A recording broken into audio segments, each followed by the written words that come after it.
Старите хора казват, че човек цял живот се учи. Към това бих добавил, че човек цял живот развива себе си и уменията си. Именно така еволюира.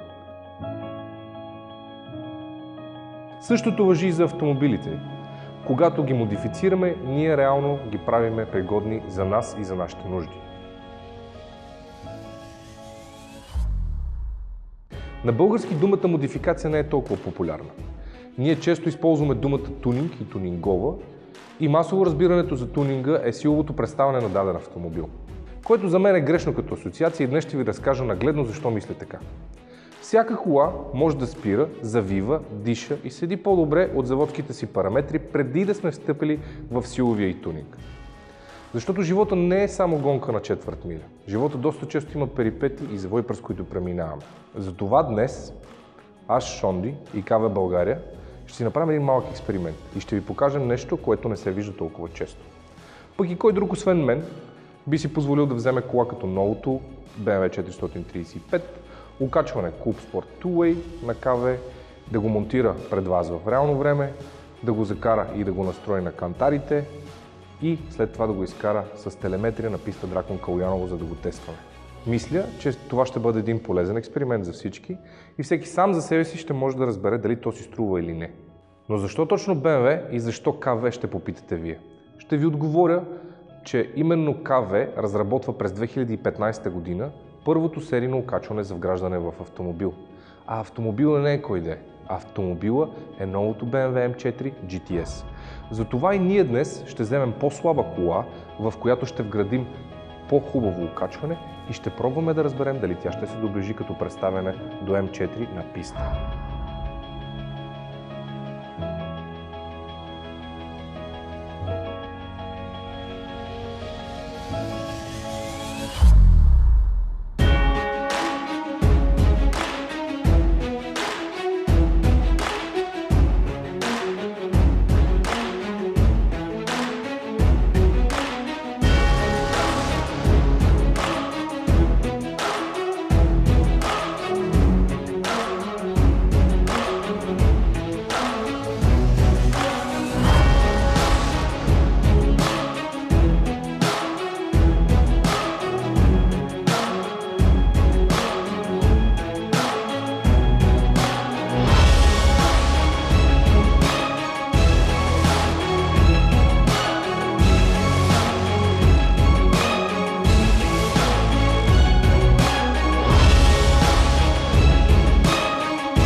Сигурно се питате защо се спряхме именно на КВ. Лесно е да ви кажа, че КВ са по-добри от всички останали конкуренти на пазара. Но какво ги прави такива? На първо място това е техният TÜV сертификат, на второ място е стоманената основа и иноксовото покритие, което имат, на трето място е гайката, която е композитна гайка, направена от различни сплави. И не на последно място е 7-степенния профил, който се създава за всяко окачване на тресачката в завода на КВ. Какво представлява тя? Тя представлява профил, в който може да се измерват различни видове писти, различни видове килограми на автомобили, различни настройки на окачванията ви. И така се създава един общ профил, който може да бъде възможно най-добрия за вашия автомобил. След като споменахме предимствата на тези окачвания, може би трябва да обясним и различните серии, които те имат. На първо място имаме Street Comfort серия, която има реглаж по височина и отскачане, но тя запазва максимално настройките на стандартния ви автомобил и придава едно леко спортно усещане. След това са вариант 1, който има реглаж по височина, вариант 2, който има реглаж по височина и отскачане и отговаря като амортисьор на Street Comfort с малко по-твърда пружина. И на последно място е вариант 3, който има височина, отскачане и реглаж на твърдост. След като разгледахме стрит окачванията, е време да преминем към клуб спорт окачванията. Клуб спорт окачванията са за любители като мен. Те предлагат малко повече настройки. Към тях има и камбер плейтове, които са включени в комплекта. Те също така имат и компенсатори, които спомагат за по-добра настройка за бързи и бавни завои с помощта на газ и колба, в която тя се съдържа отделно от амортисьора.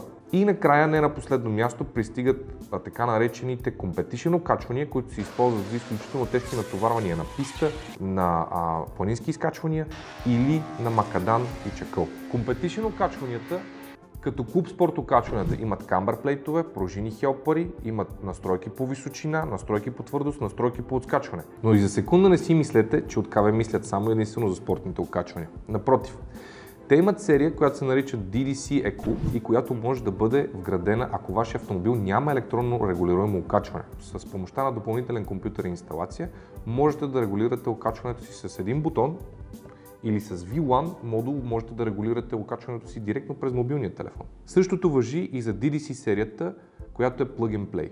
DDC Plug and Play е серия, която замества електронно регулируеми окачвания и можете да управлявате от същия бутон, който вече е в колата ви и който работи с оригиналното заводско окачване. HLS серията е еквивалент на вариант 3. Тя може да бъде както поръчана в комплект с Color системата на КВ, така да се закупи допълнително като отделен елемент. Тя може също така да се активира от бутона в колата ви до 80 км в час, благодарение на хидравличното управление, с което тя се повишава или понижава. С това далеч не се изчерпват всички варианти на окачвания, които се предлагат от КВ, но понеже времето напредва, ви предлагам да се върнем обратно към тестовете и да видим докъде са стигнали с монтажа на окачването на автомобила.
Създадената през 1992 в Западна Швабия компания под името КВ е собственост на Клаус Волфар и се занимава с разработка на различни тунинг елементи за масовите автомобили. Въпреки това, в разпростиращата се на едва 75 квадрата фабрика се кроят планове далеч по-големи от размерите на сградата. През 1995 година, разочаровани от предлаганите на пазара окачвания, от КВ решават да се занимаят и да разработят свое собствено окачване, като за база се използват амортисьори кони. С помощта на техен близък, двамата братя Юрген и Клаус започват да разработват вариант 1, окачване, което и до днес има в каталозите на КВ. Благодарение на високото качество, още през 1995 година, двамата братя получават TÜV сертификат за своето окачване и така те имат достъп до доста голям брой от клиенти.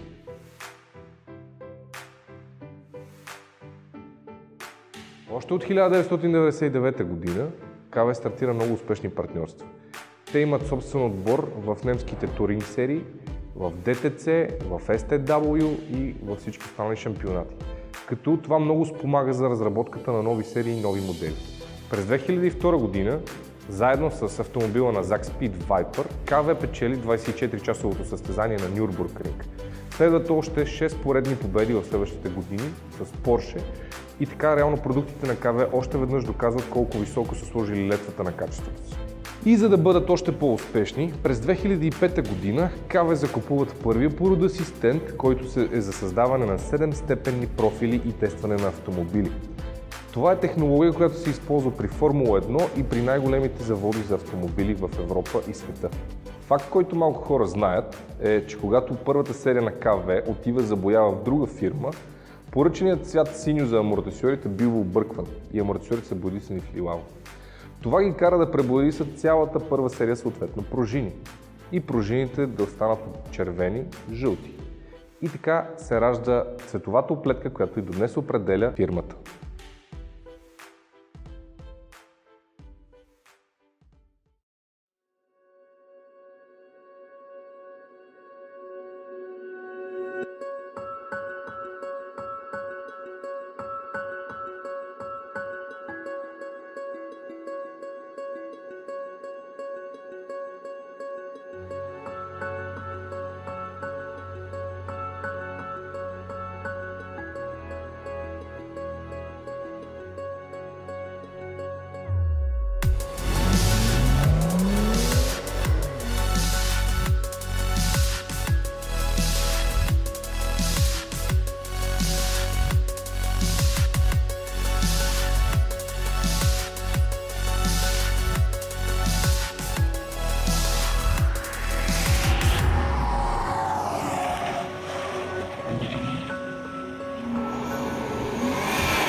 И така, след двата теста, които успяхме да направим днес, очевидно е, че колата се държи по-добре с окачването на КВ Клуб Спорт.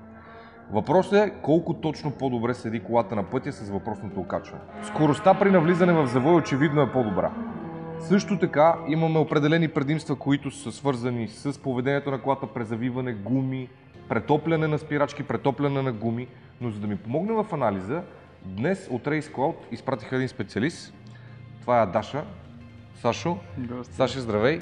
Много ми е приятно. Здравей. Благодаря ти, че ще ни помогнеш днес да развием идеята и да ни покажеш как точно работи телеметрията на Race Cloud, за да можем нагледно да си представим каква точно е разликата в окачването. С какво ще започнеш? Какво е първото нещо, което ти прави впечатление? В конкретния случай това, което направи впечатление е, че скоростта в завоите, естествено, заради различното окачване, е тази, която се различава преди и след. По-рано започва да спада. Ами в конкретния случай аз гледам завой 1 и 2, който е шикана веднага след старт финалната права. Тук говорим, че най-ниската скорост в средата на завоя, там където е, да кажем, ейпекса между двата завоя с най-ниска стойност на скоростите, имаме почти 25 км в час разлика в скоростта. По останалите завои, където и скоростта е по-ниска, съответно имаме между 10 и 15 км в час скорост разлика, което, както видяхме в края на обиколката, резултира в едни повече от 3 секунди. 3,4 секунди, за да бъдем точния разликата между двата вида окачвания, стандартното и това, което направихме.